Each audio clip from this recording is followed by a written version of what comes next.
한 여성이 심각한 상황 속에서 눈물을 흘립니다. 就感觉漂泊、漂泊、漂泊、漂泊，定不下来的感觉。 어떤 이유에서인지 이 여성은 밥조차 제대로 먹지 못하고 있는 상황이라고 합니다. 也没有人起床，也没有人做饭，家里卫生特别的脏乱差。 그들은 도대체 어떤 이유로 이런 반응을 보이는 것일까요? 중국에는 특정 여성들을 지칭하는 독특한 표현이 존재합니다. 바로 잉여 여성이라는 단어로 이는 결혼할 만한 사람들은 이미 모두 결혼한 뒤 남아있는 여성들을 가리키는 말입니다. 중국 정부는 이를 공식적으로 27세 이상의 미혼 여성을 특정하는 용어로 사용하고 있습니다. 과거에는 남은 여성이라는 의미의 표현이 비교적 중립적이거나 긍정적인 단어로 활용되기도 했습니다. 그러나 어느 순간 새로운 표현이 만들어지며 더 강하고 공격적인 뉘앙스를 지닌 잉여 여성이라는 말로 대체되게 되었습니다. 그렇다면 왜 이들은 노처녀를 향해 이처럼 공격적인 반응을 보이는 것일까요? 우리는 지금부터 이어질 남녀 간의 대화를 통해 그 이유를 조심스럽게 추측해 볼 수 있었습니다. 什么意思啊？你的会员我支付，我今天陪你买东西，然后我来支付。是陪我买的，我是陪你买啊。什么意思啊？你该不会说你今天买了那么多东西，然后我来帮你付钱吧？因为你让我给我付的。 哦，那你可能就理解错了，那肯定理解错了。你自己买东西肯定，你自己买东西肯定是自己付啊。刷卡吧。 오늘 처음 소개팅에 나온 남성에게 명령하듯 계산을 요구하는 여성이 등장합니다. 你视力也错啊！你自己买东西自己付钱，然后我陪你逛那么久，待会儿你应该请我吃饭才对。别人那么辛苦跑来跑去的帮你打包，你还不赶快付钱？你不会买不起吧你？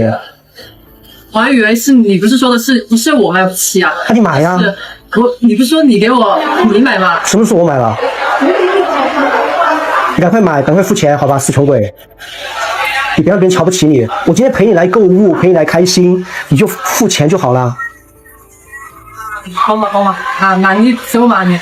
不是，我看你买不买得起啊？你看我买不买得起？对，我看你是不是穷鬼，我看你是不是屌丝。穷鬼，我不是屌丝。那你买呀，你不是屌丝哟。但是我理解错了，为什么我要买单呢？你自己买衣服你不买单，你搞笑吗？别人也是要工作的。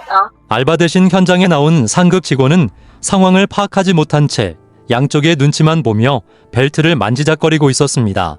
快，大家快来看呀！大家过来看，这一个女的买东西买不起不给钱，别人忙了那么久她不给钱，大家快来看一下这个女的。买东西不给钱，你给得起钱吗？你能够给钱吗？我哪里得罪你了？不是你自己选那么多东西，然后你说你不给不起钱，我认识你吗？你能说出我的名字吗？你连我叫什么名字都不知道，你先让我来买单，你是有问题啊？你有毛病吧？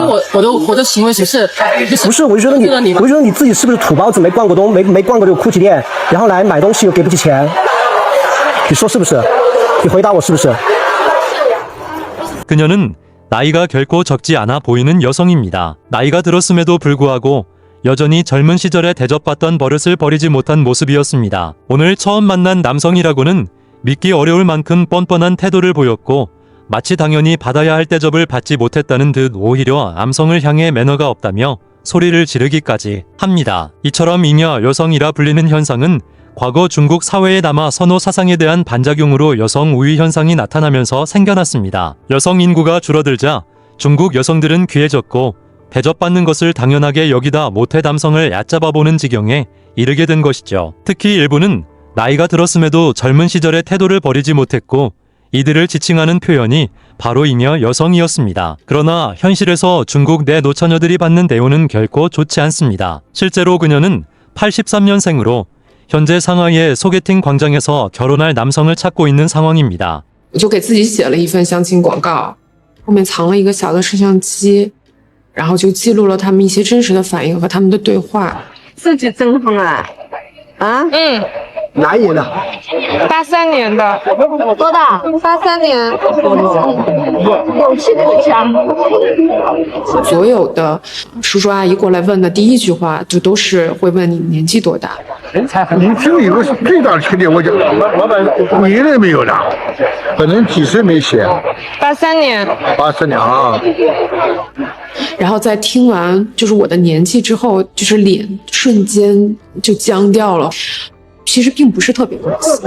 经济、思想均独立，年龄。就他们问完我到底多大的时候，然后开始讨论，他们会完全当我不存在。女孩优秀的太多了，没有，肯定有50%的女孩，30、50以上的女孩啊，总是有单身的，因为没有这个人啊，读书读得太高了不好。你看他读 그녀는 결혼할 남성을 찾고 있었습니다. 83년생인 그녀는 촬영 당시 한국 나이로만 34세였는데 한국 기준으로만 보면 노처녀라고 단정하기는 어려운 나이입니다. 그러나 나이를 특히 중요하게 여기는 중국 사회에서는 이미 결혼 정년기를 놓친 매우 평범한 미혼 여성으로 인식되고 있었습니다. 일각에서는 남성 인구가 훨씬 많은 상황에서 나이가 조금 들었다고 해도 눈높이만 낮추면 결혼 자체는 큰 문제가 되지 않는 것 아니냐는 의문을 제기하기도 합니다. 하지만 현실의 중국 결혼 시장에서 여성의 나이는 절대적인 기준으로 작용합니다. 중국 인구조사 연감에 따르면 중국 여성의 평균 초혼 연령은 27.9세로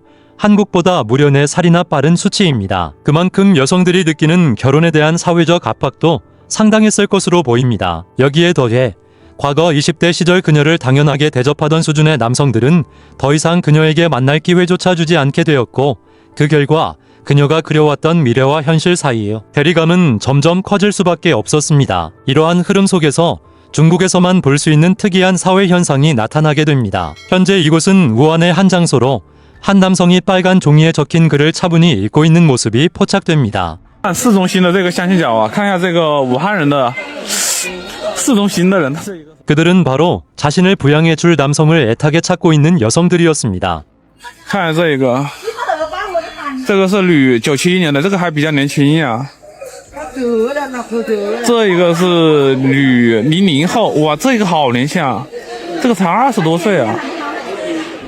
그리고 놀랍게도 앞선 사실들을 증명이라도 하듯 97년생과 00년생 등 비교적 어린 나이의 여성들까지 하나같이 줄을 지어 짝을 찾고 있는 모습이 포착되었습니다. 현장에서는 파란 종이는 남성이, 빨간 종이는 여성이 작성한 것이었는데 더 이상 좋은 시기를 놓치지 않으려는 여성들로 인해 공간은 앞다투어 빨간 종이로 가득 차 있었습니다. 이 장면은 중국 결혼 시장에서 노처녀들이 어떤 대접을 받고 있는지를 여실히 보여주는 대목이었습니다. 그 중에는 울음을 억지로 참는 듯한 여성도 있었는데 그녀 역시 일찍 결혼하지 못한 자신의 현실을 마주하고 있었습니다.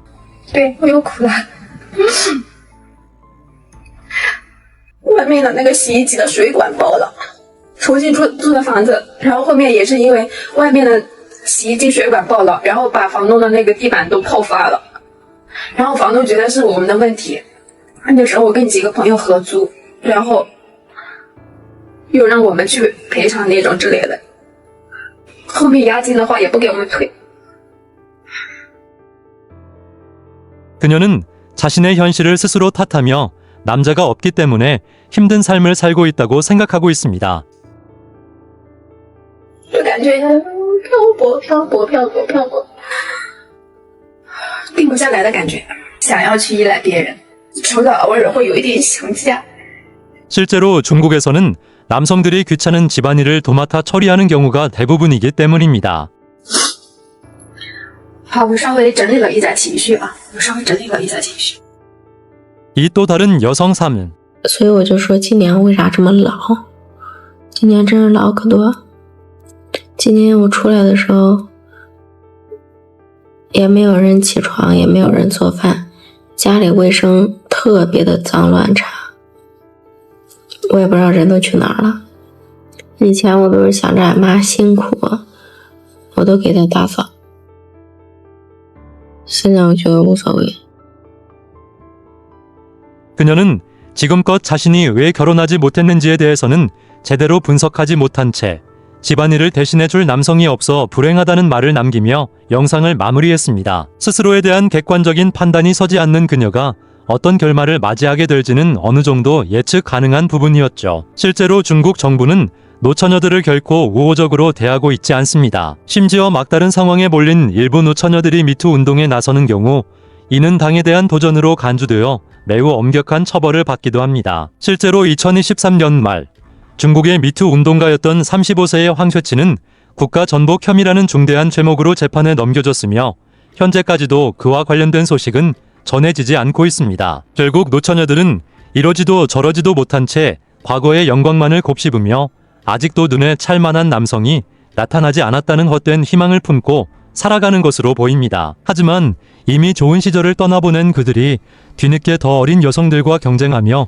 남성들에게 돌아와 달라 눈물로 호소한다 해도 남성들이 다시 되돌아볼 일은 없을 것이라는 점을 전해드리며 오늘 영상은 여기서 마치도록 하겠습니다. 지금까지 시청해주신 구독자 여러분, 그리고 앞으로 구독해주실 미래의 구독자 여러분께 진심으로 감사드립니다. 더 재미있고 완성도 높은 영상으로 다시 찾아뵙겠습니다. 감사합니다.